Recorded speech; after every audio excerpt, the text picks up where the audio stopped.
Via Justitia, Ruas Selu, salam konstitusi. Assalamualaikum warahmatullahi wabarakatuh. Salam sejahtera untuk kita semua. Om Swastiastu, Namo Buddhaya, salam kebajikan.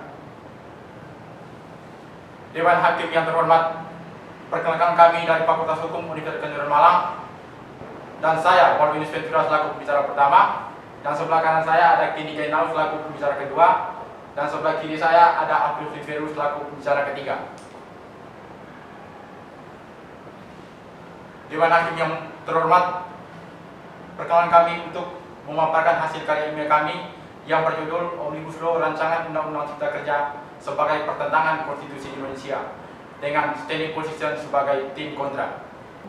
Dewan Hakim yang terhormat, Ubi Societas IBIUS.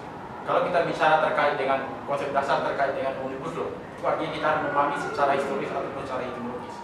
Secara harfiah, Omnibus Law berasal dari bahasa Latin yang berarti omnibus, yang diterjemahkan dalam bahasa Inggris for everything. Dalam konteks perundang-undangan Indonesia, Omnibus Law berarti upaya untuk mensinkronkan ataupun mengharmonisasikan beberapa undang-undang menjadi suatu undang-undang dalam bentuk payung hukum atau umbrella act. Nah, kalau kita bicara penerapan Omnibus Law Indonesia secara sistem hukum, itu bertentangan dengan penerapan ataupun pelaksanaan sistem hukum Eropa kontinental ataupun civil law system. Nah, dalam konteks substansial ataupun materi yang terkandung dalam Omnibus Law, bagi saya tidak memperhatikan aspek keadilan dan juga aspek sosiologis daripada undang-undang itu sendiri. Yang pertama, secara yuridis ataupun secara konstitusional, kita melihat bahwa pasal 1 ayat 3 menjelaskan bahwa Indonesia adalah negara berdasarkan hukum, dan juga dipertegas dalam Undang-Undang Dasar 1945 pasal 27 ayat 2 menjelaskan bahwa setiap warga negara berhak atas penghidupan dan pekerjaan yang layak. Itu artinya segala pun aspek regulasi ataupun undang-undang di pemerintah harus berlandaskan konstitusi sebagai jiwa daripada undang-undang itu sendiri. Kemudian kita melihat dari aspek sosiologis bahwa kehadiran Omnibus Law ini tidak memperhatikan ataupun mempertimbangkan kehidupan buruh misalnya, ataupun petani ataupun rakyat kecil. Kita melihat hal ini yang membuat bahwa kehadiran Omnibus Law ini hanya untuk menguntungkan pihak-pihak tertentu, dalam hal ini adalah investor. Selanjutnya akan dilanjutkan oleh pembicara kedua. Silakan. Dewan Hakim yang terhormat, justice is never counted today principle of law. Keadilan tidak pernah berlawanan asas. Rancangan Undang-Undang Cipta Kerja atau Omnibus Law dipercaya oleh pemerintah akan meningkatkan investasi serta mendorong perekonomian Indonesia. Namun, di balik tujuan baiknya, Rancangan Undang-Undang Cipta Kerja terdapat beberapa pasal yang tidak sejalan dengan konstitusi dan bertentangan dengan regulasi yang berlaku di Indonesia. Menurut Yostol, konsep negara hukum mencakup 4 aspek atau istilah resta. Yang pertama, perlindungan hak asasi manusia. Yang kedua, pembagian kekuasaan. Yang ketiga, pemerintah berdasar undang-undang. Dan yang keempat, peradilan tata usaha negara. Namun, dalam substansi rancangan Undang-Undang Cipta Kerja berpotensi melanggar konsep negara hukum sebagaimana yang dianut oleh negara Indonesia. Dikhawatirkan apabila rancangan undang-undang ini ditetapkan, disahkan tanpa adanya perubahan atau pengkajian ulang tentang berbagai masalah inkonstitusional di dalamnya, maka rancangan undang-undang ini berpotensi akan menimbulkan masalah yang lebih signifikan dan mencederai konsep negara hukum serta regulasi dan konstitusi di Indonesia. Secara yuridis, pembentukan hukum yang baik seharusnya mampu memenuhi aspek-aspek dalam tujuan hukum. Menurut Gustav Rehnquist, tujuan hukum dibagi atas 3 bagian, yaitu keadilan, kepastian, dan kemanfaatan. Menurut Undang-Undang Nomor 12 Tahun 2011 tentang pembentukan perundang-undangan menegaskan bahwasannya kekuatan hukum ditentukan dengan tingkat hierarki dari hukum tersebut dan dijabarkan pula bahwa pemerintah setingkat lebih rendah dari undang-undang. Namun dalam pasal 170 Rancangan Undang-Undang Cipta Kerja menyatakan bahwa pemerintah diberikan kekuasaan untuk mengatur perubahan undang-undang. Itu artinya kekuatan hukum lebih rendah diberikan kekuasaan untuk mengatur hukum yang lebih tinggi.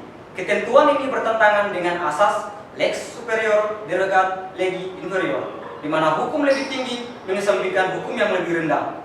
Polemik juga muncul pada pasal 251 Rancangan Undang-Undang Cipta Kerja yang pada intinya perda dan perkada yang bermasalah bisa dicabut dan dinyatakan tidak berlaku dengan peraturan presiden yang merupakan pihak eksekutif. Padahal menurut peraturan Mahkamah Konstitusi nomor 56 garing PU strip 14 garing 2016 yang dengan tegas menyatakan executive review tidak memiliki kekuatan hukum kuat dalam konstitusi dan yang berhak untuk membatalkan perda atau perkada yang bermasalah hanya Mahkamah Agung. Atas pertimbangan itulah kami dari tim debat Fakultas Hukum Universitas Kanjuruhan Malang menolak Omnibus Law Rancangan Undang-Undang Cipta Kerja. Selanjutnya akan disampaikan oleh pembicara ketiga terkait sisi sosiologisnya. Dewan Hakim yang terhormat, the law is the public conscience. Hukum adalah kebutuhan publik. Omnibus Law pertama kali disebut oleh Presiden Republik Indonesia, Insinyur Joko Widodo, dalam pelantikannya sebagai Presiden Republik Indonesia periode kedua. Kata Omnibus Law yang kabarnya mampu untuk meningkatkan investasi nasional Indonesia justru membawa dampak buruk dan memiliki kontroversial terhadap pasal-pasal undang-undang. Adapun poin kontra kami terhadap RUU Cipta Kerja ini, yang pertama kami melihat dari segi jam kerja yang diberlakukan dalam draft RUU Cipta Kerja. Dalam Undang-Undang Nomor 13 Tahun 2003 tentang Ketenagakerjaan, ada dua bentuk jam kerja. Yang pertama, 7 jam kerja dalam sehari dan 40 jam kerja dalam seminggu. Yang kedua, ada 8 jam kerja dalam sehari dan 40 jam kerja dalam seminggu. Namun dalam draft RUU Cipta Kerja itu dihapuskan dan berlaku hanya 8 jam kerja per hari dan 40 jam kerja per minggu. Yang kedua, kami melihat dari segi upah lembur. Upah lembur yang diberikan dirubah dalam draft RUU Cipta Kerja. Yang berlaku dalam draft RUU Cipta Kerja hanya 4 jam per hari dan 18 jam per minggu. Artinya, di sini memberikan peluang bagi pengusaha untuk meningkatkan produktivitas hasil dan meminimalisir pengeluaran untuk menggaji para pekerja. Yang ketiga, kami melihat dari segi penghapusan tindak pidana. Penghapusan tindak pidana yang dimaksud sini adalah kami berpaku pada Undang-Undang Nomor 20 Tahun 2003 tentang Sistem Pendidikan Nasional pasal 68. Dalam undang-undang tersebut mengatur terkait seseorang yang membantu tenaga kerja untuk melamar pekerjaan dengan ijazah palsu dapat dikenakan pidana paling lama 5 tahun penjara. Namun dalam draft RUU Cipta Kerja, hal tersebut dihapuskan. Ini berarti merupakan peluang untuk orang-orang yang mau melamar pekerjaan dengan ijazah palsu tanpa menempuh sebuah pendidikan yang formal. Yang berikutnya, kami melihat dari segi PHK yang dihapuskan atau dipermudah. PHK dalam draft RUU Cipta Kerja itu dipermudah. Artinya apa? Seorang pengusaha dengan mudah untuk memberikan PHK terhadap buruh atau tenaga kerja. Padahal dalam Undang-Undang Nomor 13 Tahun 2003 itu meminimalisir upaya untuk terjadinya sebuah PHK terhadap buruh atau tenaga kerja. Lalu kita melihat bahwa pesangon dalam draft RUU Cipta Kerja itu dihapuskan.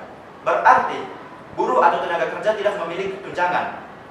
Oleh sebab itu, Dewan Hakim yang kami hormati, kami memilih untuk kontra terhadap rancangan Undang-Undang Cipta Kerja karena kami melihat RUU ini sifatnya mengeksploitasi tenaga kerja dan merugikan banyak pihak. Sekian presentasi artikel ilmiah dari kami. Terima kasih. Salam